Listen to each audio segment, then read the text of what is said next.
ভিক্ষুক রাস্তা দিয়া যায় আর জমিদারের পুত্রবধূও যায়। একজন সামনের থেকে আসতেছে, একজন সামনের দিকে যাইতেছে। দুইজনের ক্রসিং এর সময় ভিক্ষুকের গায়ের কাদা জমিদারের পুত্রবধূর গায়ে লেগে গেছে। সে দুনিয়া আন্ধার করে ফেলছে, স্বামীকে টাইকা নিয়ে আসছে, বলছে ভিক্ষুক আমার কাপড় নষ্ট করে দিছে। সে শুধু ভিক্ষুক ছিল না, বৃদ্ধ ছিল। বৃদ্ধ ছিল না শুধু, জীর্ণ ছিল, শীর্ণ ছিল। শরীরে কাপড় ছিল না, ফাটা চিরা কাপড় ছিল। পায়ে জুতা ছিল না, পেটে ভাত ছিল না। জমিদারের পুত্র সইতে পারে নাই, যৌবনী শক্তি সয়তো সয় কি কইরা তার স্ত্রীর গায়ে ভিক্ষুকের কাদা। বস সমগ্র শক্তিকে হাতে জমা করা, একত্র করা বৃদ্ধের গালে বসায়। বৃদ্ধ কিচ্ছু বলে নাই, শুধু উপরের দিকে তাকায় দুই তিনটা শব্দ উচ্চারণ করছেন।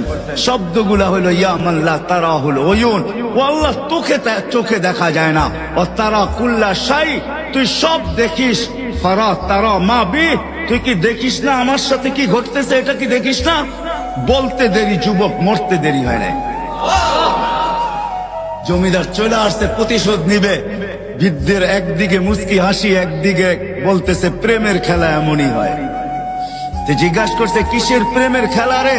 বলছে ওর প্রেমিকার গায়ে আমার কাদা লাগছে, পায়ের কাদা লাগছে, ও সইতে পারে নাই। যৌবনী শক্তি দিয়ে আমার বৃদ্ধ গালে বসায় দিছে। আমাকেও একজন ভালোবাসে, সেও সইতে